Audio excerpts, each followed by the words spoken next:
बिस्मिल्लाहिर्रहमानिर्रहीम। Dear student, अस्सलाम वालेकुम वरहमतुल्लाहि वबरकातुहू। उम्मीद है सब खैरियत से होंगे। हम 10th क्लास का मैथ कर रहे हैं और चैप्टर नंबर 6 है, एक्सरसाइज 6.2 है। लेकिन एक्सरसाइज पर जाने से पहले हम करते हैं एक अच्छी बात, और आज की अच्छी बात यह है कि खुशखुल्की सबसे बड़ी नेकी है।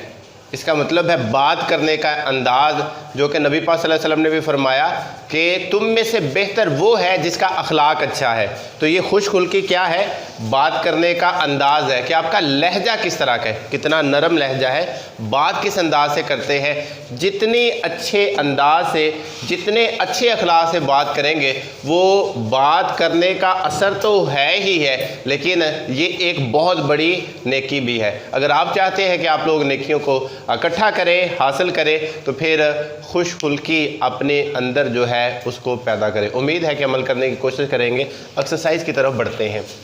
6.2 है, क्वेश्चन नंबर 1 और 2 के अंदर डेफिनेशन दी हुई है हमारे पास औस के बारे में, एवरेज के बारे में। तो यहाँ पर एवरेज दो तरीक़ों से हम फाइंड करेंगे, जिसमें से एक आपके पास डायरेक्ट मेथड और इनडायरेक्ट है, जिसे हम उर्दू के अंदर ये बिला वास्ता और बिल वास्ता कहेंगे, और एक ये हमारे पास अनग्रुप डाटा जिसमें ग्रुप नहीं शामिल है, और एक वो होगा जिसमें क्वेश्चन नंबर 5 और 3 है जो कि हम सॉल्व करेंगे। उसमें क्या है कि ये इसमें ग्रुप नहीं है, एक टेबल की सूरत में नहीं है। एक तो वो क्वेश्चन को हल करेंगे, दूसरा हमारे पास ये क्वेश्चन है क्वेश्चन नंबर 5, जिसमें ये एक टेबल दिया हुआ है, यानी कि इसमें ग्रुप दिया होता है। वो है अनग्रुप डाटा और ये है ग्रुप डाटा, टेबल के बगैर, और ये वाला टेबल वाला है।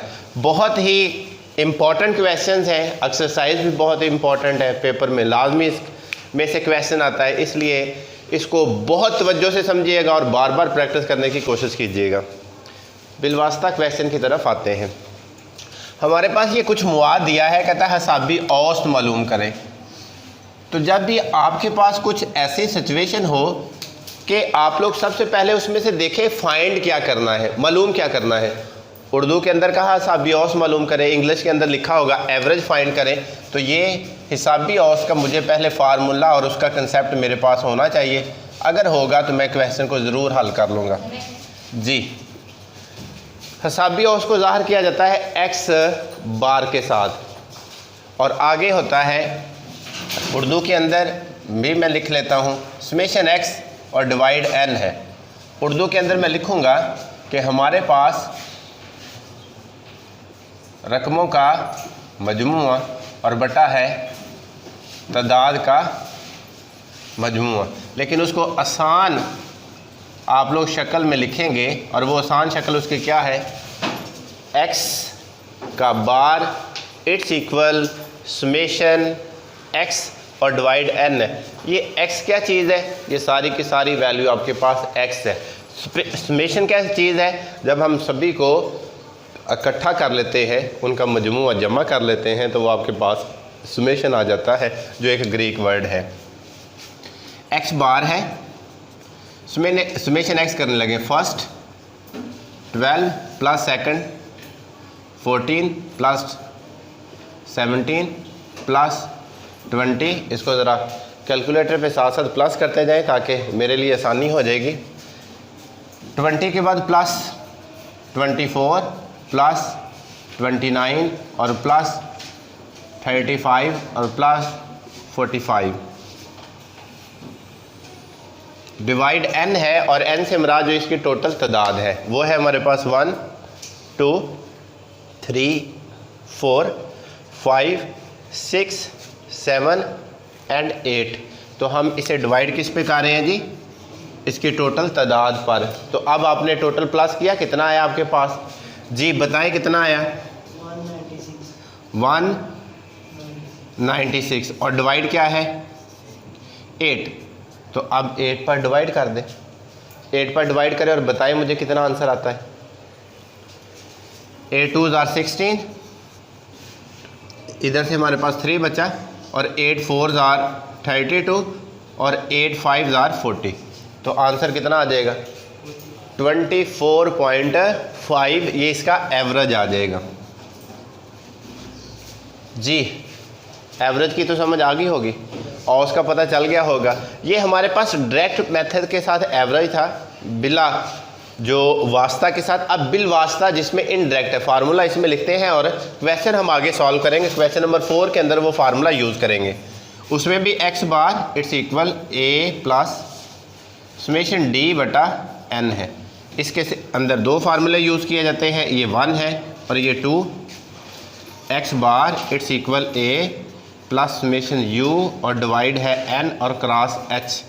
ये हमारे पास है क्वेश्चन नंबर 4 के अंदर ये दो फार्मूले यूज़ होंगे और जिसको हम ये इनडायरेक्ट मेथड इसमें भी अप्लाई करेंगे और हमारे पास जो ग्रुप डाटा है उसके अंदर भी अप्लाई करेंगे। लेकिन फिल वक्त आप ये जो आसान जिसको हम डायरेक्ट मेथड कहते हैं और यही पेपर के अंदर ज़्यादातर आया है, ये शाज़ो नादरी है कि आपके पास ये चीज़ पूछी जाए। लेकिन जो रूटीन के अंदर जो आपके इसमें बेसिक कंसेप्ट है, ज़्यादा मुश्किल चीज़ पेपर के अंदर नहीं पूछी जाती, इसलिए आपने बेसिक ये वाली चीज़ जो बेसिक है इसको ज़रूर अपने जहन में रखना।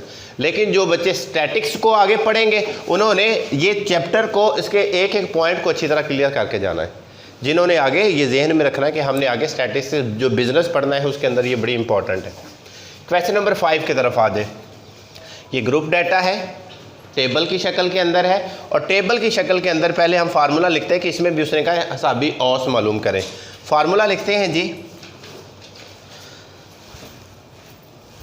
ये इसकी जगह पर क्योंकि हम यूज़ करेंगे यहाँ पर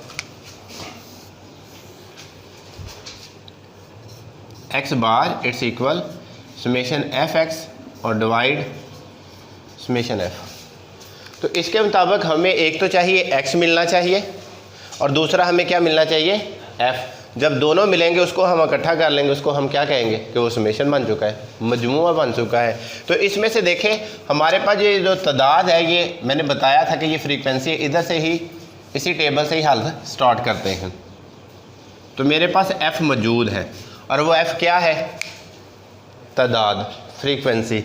टोटल करते हैं जी, ये 2 है, ये 10 है, ये 5 15 है, 15 और 9 24 है, 24 और 6 30 है, 37 और 1 38 आ जाता है। और ये क्या है, ये है समेशन f। हमें समेशन f की ज़रूरत चाहिए, इस वजह से हमने इस सब को क्या कर लिया, प्लस कर लिया। एक चीज़ तो आ गई मेरे पास, दूसरी क्या रह गई, दूसरा x रह गया और f के साथ दोनों को कंबाइन मल्टीप्लाई करेंगे। तो अभी हमारे पास इसमें से x मौजूद नहीं है, उसको निकालने के लिए देखें क्या करेंगे हम। मिड पॉइंट के बारे में आप लोगों ने 6.1 में पढ़ा होगा कि नहीं पढ़ा है। 6.1 में दरमियानी नुक्ता पढ़ा था, दरमियानी नुक्ते को मिड पॉइंट कहते हैं और वही x वैल्यू है। और मिड पॉइंट का हमने किया क्या था, हम इन दोनों को प्लस किया था, 2 वैल्यू थी इसलिए 2 पर डिवाइड किया था, तो आंसर कितना आ गया, 4.5 आ गया। तो ये उसका मिड पॉइंट था, ये उसका दरमियानी नुक्ता था जो हम 6.1 के अंदर पढ़ के आए थे। फिर ग्रो का दोबारा आप लोग दरमियानी नुक्ता लेंगे, तो इन दोनों को जब प्लस किया 29 को 2 पर डिवाइड करेंगे तो आंसर कितना आ जाएगा, 14.5। दोनों को प्लस करके 2 पर डिवाइड करेंगे तो क्या आ जाएगा, 24.5। दोनों को प्लस करके 2 पर डिवाइड किया तो आंसर क्या आ जाएगा, 34.5। दोनों को प्लस करके 2 पर डिवाइड किया तो आंसर आ जाएगा 44.5। दोनों को प्लस करके 2 पर डिवाइड किया तो आंसर आ जाएगा 54.5। दोनों को प्लस करके डिवाइड किया तो आंसर क्या आ जाएगा, 64.5। हमारे पास ये क्या आ चुका है, x। लेकिन हमें अकेला x नहीं चाहिए, हमें तो f और x चाहिए। इसलिए हम f और x को आपस में क्या करेंगे, मल्टीप्लाई करेंगे। ये f और x दोनों आपस में क्या होते हैं, मल्टीप्लाई। तो ये f है और ये x है, ये f है और ये x है। f और x को जब मल्टीप्लाई किया, 4.5 को 2 के साथ मल्टीप्लाई किया तो आंसर क्या आ जाएगा, 9। 14.5 के साथ 10 को मल्टीप्लाई किया तो आंसर कितना आ जाएगा, 145। 24.5 को जब 5 के साथ मल्टीप्लाई किया तो आंसर क्या आ जाएगा, 24.5 मल्टीप्लाई 5, 122.5। 34.5 को मल्टीप्लाई 9 के साथ करेंगे तो आंसर कितना आ जाएगा, 310.5। 44.5 को 6 के साथ मल्टीप्लाई करेंगे तो आंसर कितना आ जाएगा 267। 54.5 को मल्टीप्लाई करेंगे 7 के साथ तो आंसर कितना आ जाएगा 381.5। आप ज़रा ये टोटल साथ साथ प्लस करते जाएं क्योंकि मल्टीप्लाई मैं कर रहा हूँ। फिर 64.5 को 1 से मल्टीप्लाई किया तो आंसर आ जाएगा 64.5। ले जी, ये हमारे पास f और x आ चुका है, लेकिन हम इसको क्या करेंगे समेशन f और x जब सभी को इकट्ठा कर लेंगे तो ये हमारे पास क्या बन जाएगा समेशन जी। टोटल प्लस करने से कितना आंसर आया, अभी तक प्लस ही नहीं किया है और मैं साथ साथ बता रहा था कि प्लस लाजमी कर लें।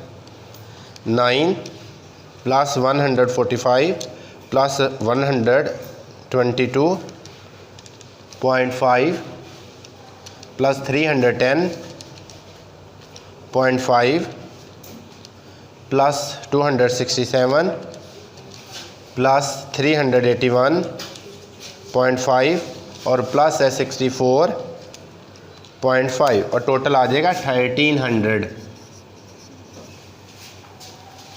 टोटल इतना ही आता है जी 1300। और हमारे पास अब ज़रा चेक करें x बार समेशन एफ एक्स की वैल्यू कितनी है 1300। डिवाइड किस पे करना है, ये वाला, ये अच्छा ये 10 to 12 वो उसको 10 काउंट कर रहे थे।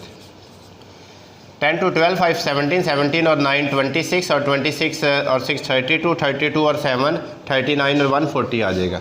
लें जी, इसे डिवाइड किस पे करेंगे हम 40 पे, तो 1300 को डिवाइड कर दें 40 पे तो आपके पास ये आंसर आ जाएगा 32.5। लें जी, ये इसका एवरेज का कंसेप्ट हमारा कंप्लीट हो चुका है डायरेक्ट मेथड के साथ जो पेपर के अंदर पूछा जाता है। तो ये था अनग्रुप डाटा बगैर टेबल के जिसमें f मौजूद नहीं है। ये है हमारे पास ग्रुप डाटा जिसके अंदर टेबल आता है और साथ f की वैल्यू मौजूद होती।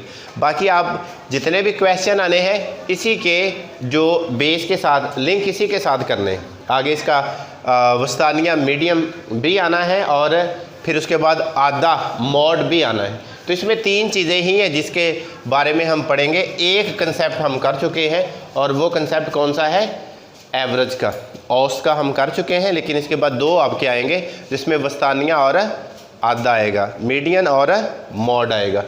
तो इसमें से देख ले किसी जगह कोई प्रॉब्लम है तो पूछ सकते हैं, वरना फिर इसके बाद अगले क्वेश्चन की तरफ बढ़ेंगे। ठीक है, नोट करें।